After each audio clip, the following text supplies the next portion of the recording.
So man, something that I see happening more and more as time goes on, right? As time, especially with the internet and so forth, is this blaming of women for men in particular around relationships, right? Around dating, around why it's so hard for men to find a date right now, why it's so hard for men to get into a relationship right now. And it's something I'd never see with my one-to-one clients. Maybe because the content I put out, men who want to blame women don't come to me, right? They don't come to me because they know that I don't really stand for it. It's a useless thing to do. Let's hear that off the bat. It's useless for you to blame women for your lack of dating, your lack of relationship, your lack of sex, your lack of intimacy. It's absolutely useless to you, right? All it does is make you feel better than, right? It's a superiority thing. It makes you feel better than, and like, okay, well, it's therefore, and it also makes you a victim. Right? Because in blaming someone and saying it's their fault, it's their doing, you make yourself powerless, right? And we don't always consciously do this. We're not consciously going, I want to be powerless. I want to blame women. But what often I see with men when they're in this cycle of blame is this huge amount of shame they're feeling, right? For the situation they're in. So say, for instance, you're a man and you can't get a date in dating apps, or you can't get a date full stop, or you keep getting dumped, or none of the women you're attracted to want to talk to you, want to date you, right? Suddenly you're looking for a reason to explain this huge amount of shame that you feel about yourself. I feel ashamed because I can't get the thing that I want. I think I'm doing everything. You think you're doing everything you can to get the thing you want. You might even find content that backs up that you're doing everything you can. And then you're like, well, what's the answer, right? You come to one of two answers most of the time, right? Or a spectrum of these. A, there is something fundamentally wrong with me. Yeah? If I can't get a date, no one want to date me, or no attractive women want to date me, right? I have to come to the conclusion of one of two things. Either there's something fundamentally wrong with me that I can't do anything about. This is when we come to this is when we don't realize there's any more skills or learning or growth that we can do, right? Or we have to blame the people, the others. Yeah? This is like when we talk about immigration, in the UK, there's a lot of conversation about immigration. It's like, well, immigrants are ruining our country. They're doing this to me. I have no responsibility. There's nothing I can do to change this, right? Because it's empowering. It's actually incredibly disempowering. But it feels empowering, right? So when you're blaming women for your lack of dating, your lack of dates and so forth, what you're doing is you're handing all the power to nobody, to the ether. Right? And you're getting angry, and then your anger can get weaponized by other online people who make you angrier, right? And to some degree, you make you kind of almost extremists, right? When actually you're not looking in the right place. This is about a self-awareness piece, right? It's about taking responsibility for what is so. Because when you blame women, what you don't realize is you make yourself incredibly unattractive, right? And you might be like, oh, well, what does that mean? I'm unattractive already. What does that mean? Well, because you start to become bitter towards women in general, right? It starts to just build up in your system, in your thoughts. You act bitterly online. You start nasty comments to people. You write in my comment section, oh, but women, they just want men with money and good looks and height and blah, blah, blah. But you're just regurgitating that in your system. You're rethinking that. You're re-feeling all of that constantly. Yeah. All that anger, that bitterness, and it builds. And then you find other people that feel the same way as you or think the way you do, and you connect to those people, and those people reinforce, and you kind of have this, my tantra teacher, they used to call this energy of like an egregore, they called it. I don't know how much of a real word that is, where it's like an energy builds up amongst a group of people. And you find yourself in these, it could be forums, it could just be a chat, it could be a WhatsApp chat, where everyone sits around complaining about women. Incidentally, that's one of the number one rules inside my men's community is we don't bitch and complain about women. It's useless. It's useless. The energy builds and it becomes your reality more and more because you feed it more and more. It makes you feel empowered because it makes you feel better than, because they're bad and you're not bad, right? It's a way that your shadow uses for you to avoid shame, right? To avoid feeling the shame of there's something wrong with me. right? There's a reason that I don't understand. There's something fundamentally wrong with me. They're stopping me from being able to have the love, the relationship, the connection, the sex that I want. So instead of looking at ourselves and being really self-aware, which can lead to some feelings of not being good enough and all these other uncomfortable emotions and feelings and hard work, we blame externally because it's easier than having to look ourselves and look at under the hood at some of the uncomfortable pieces of us. But what we don't realize is that all this feeling you have, this anger, this bitterness, this frustration, you start to take that out into the real world. So maybe when you're on dating apps, you are shorter with women, or when you're swiping, you're assuming that some women are going to reject you because, all women just want looks. She's hot and she looks like she hangs around with hot men and I'm not a hot man. So there's no point even swiping for her. There's no point having a conversation. And then suddenly you start to become kind of bitter and angry towards women that you meet. Maybe your face just has the look of someone who's bitter and angry and frustrated, or you become kind of nihilistic and you just don't think there's any hope. You have apathy for dating, right? And you never really try to bring any joy or happiness or even show up as your best self. And it becomes a self-fulfilling prophecy, doesn't it, for you? A cycle, a vicious cycle that you don't put any effort, right? You just think your bitter thoughts, your angriness, your blame towards women, and you don't get out of the cycle, right? And I'm saying this because it's so vogue, man. It's so vogue. Like, and I think it goes both ways, because I know some of you guys will be in the comments going, oh, but women blame men for everything, blah, blah, blah. And I'm like, yeah, they do. And it's bullshit. It is bullshit. Yeah, it is bullshit, right? But sitting around and complaining about women and blaming them for your dating problems, like, oh, women only want men with money. I could literally find you, right? 20 women that I speak to online don't care about how much a man makes because they make enough money themselves. I got women I know, 6-figure women, don't care what a man makes, don't need to. They want a man who's emotionally intelligent, right? Who can love and can receive love and can lead them to deeper emotional experiences, right? And a lot of men, you can't see beyond the shallowness of existence and life. So when you blame women and like, oh, they only want men with money or 6 foot tall and blah, blah, blah. Yes, there are some women like that. I'm not going to sit here and tell you that it isn't. There are some women that are like that, right? But there's some women that like, I don't know, tiny men. There's women who've come on my settings. I like short guys. In the same, there's women out there who like Asian men or South Asian men, right? There's women out there like black guys, white guys. There is women of all persuasions, right?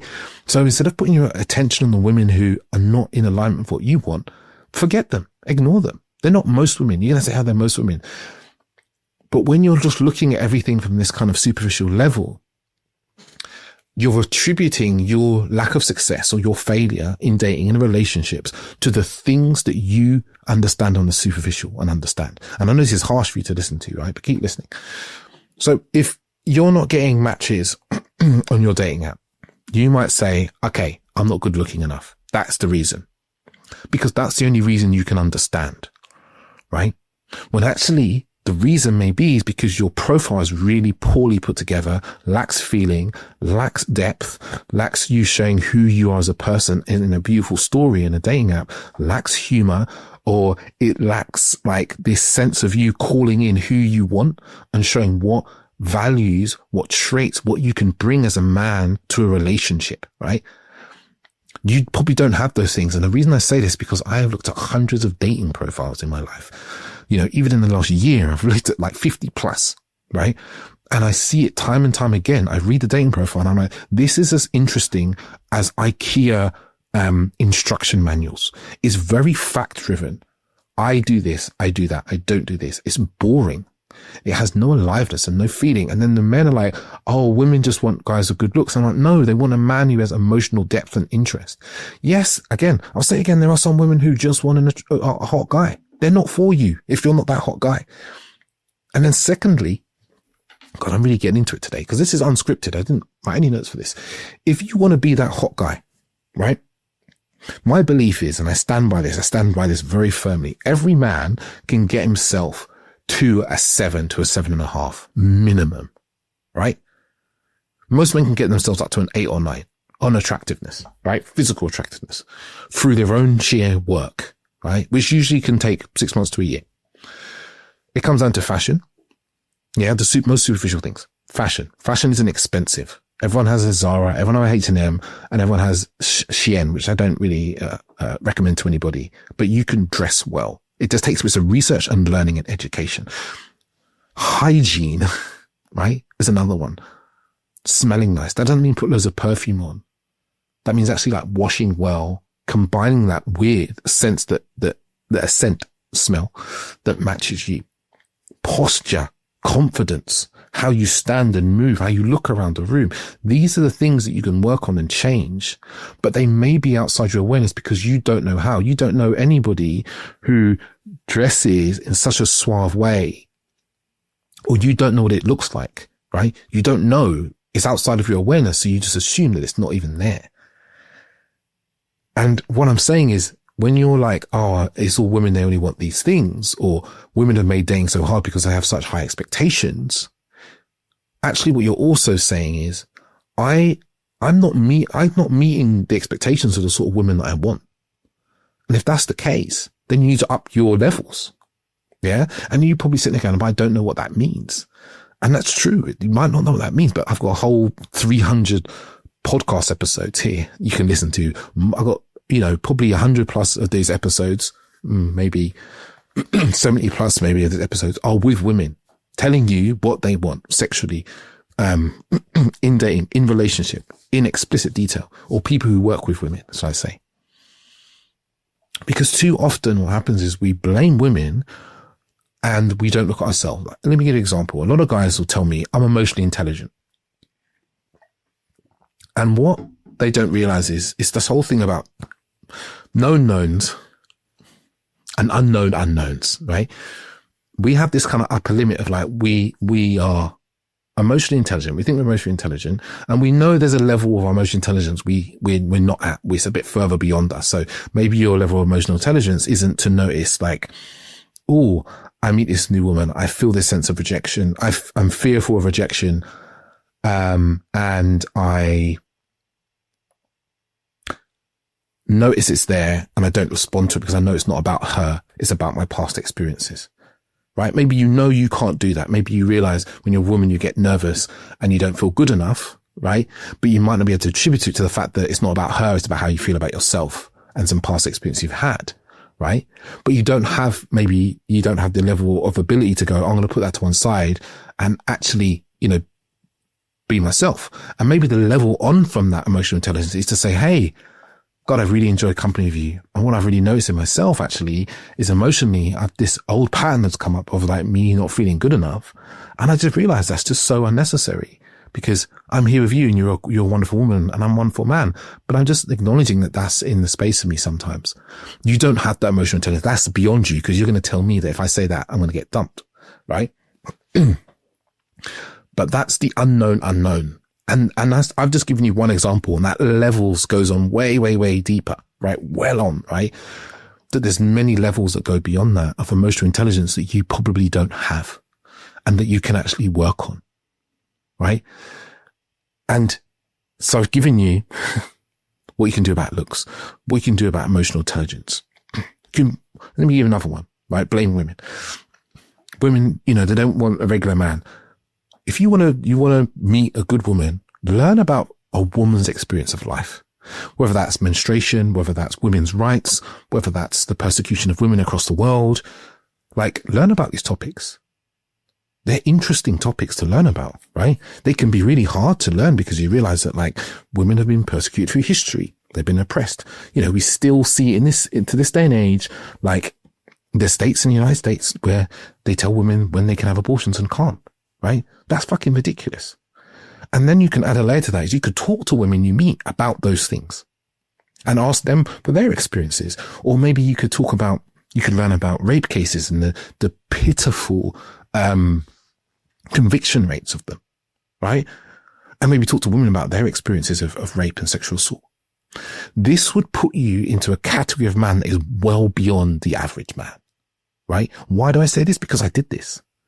In my 20s, I used to talk to the women I met, and somehow we'd often talk about sexual assault, and they would tell me about the things that happened, right? It's because I had a friend of mine who was raped when I was at university, so it became forefront of my mind. And I learned about the trial because my friend went through it, and what the guy said on trial to get away, because he actually got away with the crime completely. And I would talk to women about this, and I'd learn about their experience, and I'd be like, God, this is brutal that this exists. Brutal is not the word, it's disgusting, right? And I could have conversations with women about this. And you set yourself as a different type of man, because I would listen to experience. I would be like, wow, this is really terrible, but it also taught me a shit ton about consent, emotional attunement, how to respond to a woman's emotions in the moment when it's happening. Because when you're a man and you don't have the emotional intelligence and attunement, you're all up in your own emotions, like of fear, of nervousness, of worry, of being judged. And you're not putting any attention on her experience and what's happening for her. Right. And then when you do that, it's all about your own emotional thoughts and feelings. You feel disconnected from the moment, right? So you feel disconnected from her and what she's feeling and what's happening with her. And in those moments, you don't feel like a safe man because you're not responding in a way that's appropriate to the moment, because you're not actually paying attention to her. You're paying all your attention to your emotional states and thoughts in your head.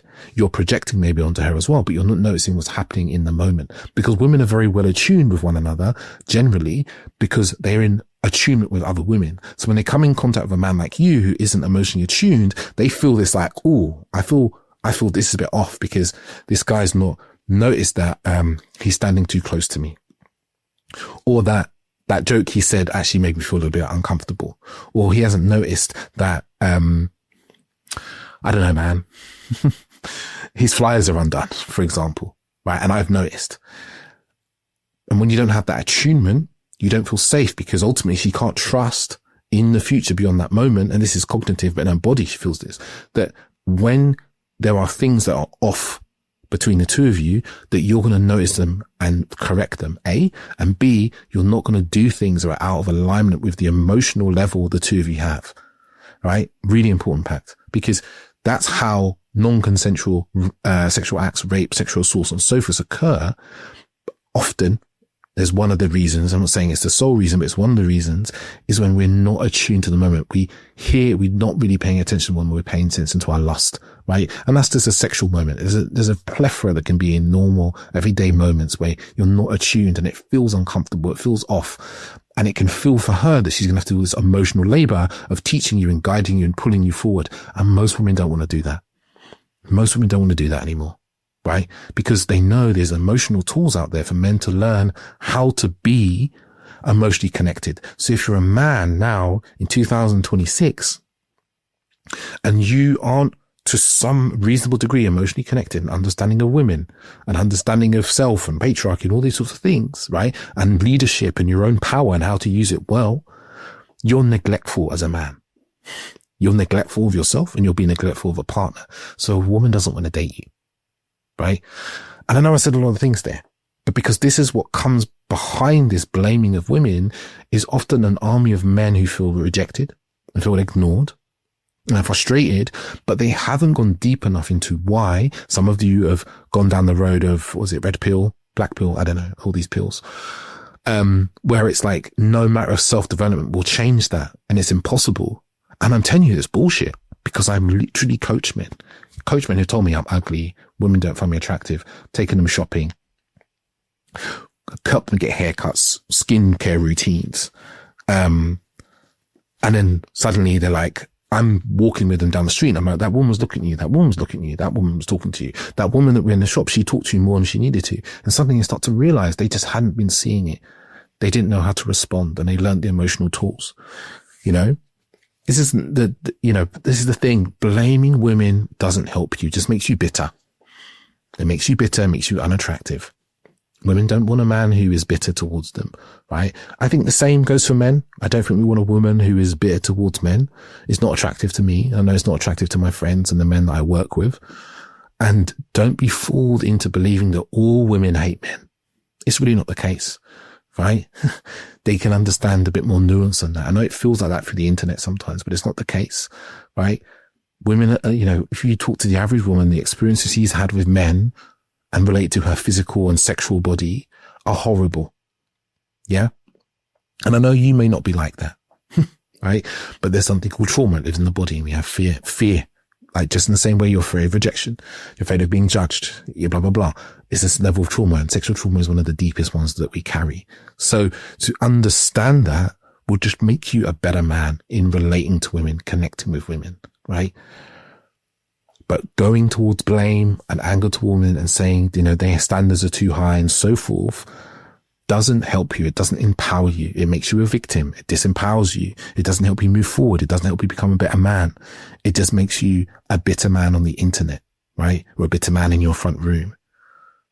So I hope this has been useful to you. I know it's a bit of a rant. Like I said, there was no notes. I had to talk this one because I just see it time and time again. Even on reputable podcasts, like, don't get me wrong. All women are not perfect, right? In the same way, all men are not perfect. I love a nuanced point of view. There are some women out there, like I said, they do just want superficial things. And there's a lot of you men out there who are incredibly superficial too. You just want a hot woman to make the world think that you are somebody, that you are important, and so forth, and vice versa. And there are some women out there that do want a man with money so they can live a good life. That's fair enough. That's fine, right? But there are huge pools of women who want a caring, loving man. I want a man who's intelligent, emotionally aware, capable, has leadership, has the direction, some ambition. You don't need to be Brad Pitt. You don't need to be Elon Musk, right? You don't need to be Jeff Bezos, right? You can be in your mid-level job, whatever you do, but you have to have a bit of life about you, right? Especially as you get into 30s and 40s, because what you're also seeing, this is something I see, is like when you're in your 20s, a woman might meet you and see you a bit of a project and forgive maybe some of your flaws, right? Because she can work with you. When you become a 40-year-old man, 45-year-old man, 50-year-old man, and you haven't dealt with this stuff, right? When you meet women who are in their late 30s and 40s, they would rather be alone than be with a man that they have to basically become their mother to, right? And ultimately, I don't blame them. If I had to meet a woman and I had to be her father, like I'd rather just, be on my own, because when you get to a certain age, you can look after yourself. You're more okay with being alone, often, not always. Right? But there's a huge pool of women out there who want a good man, want a great man, but a good man. I think we have to define as men what a good man is and be really honest with ourselves, or we don't meet that bar. Like, a good man. I'm not going to go into what a good man is because this isn't that episode, but you have to be really honest with yourself, not from blame, not from shaming, but to create responsibility so you can take the actions to change things and move forward. Thank you for listening to my rant today. If you're really interested and you are a man who wants to take responsibility, only if you want to be a man who wants to take responsibility, right? For what you create in your life, because that's the only way we create power. I've got a program called Relate that's coming out. I wasn't going to mention this, but it's coming out. It's starting in March. It's going to be an ongoing program. So if you're listening to this in September and you're interested, you can still jump in. It's going to be, a lot of it's going to be delivered by video, but there's going to be 2 live sessions a week. And if you're interested in that, go down below. There's going to be a wait list down there. I warn you now, the wait list is already 2x the number of people I'm taking in March. So if you're interested, then you need to be quick, because people might, not everyone on the wait list jumps in, but you need to get yourself a name on there. Yeah. All right. Ciao, ciao.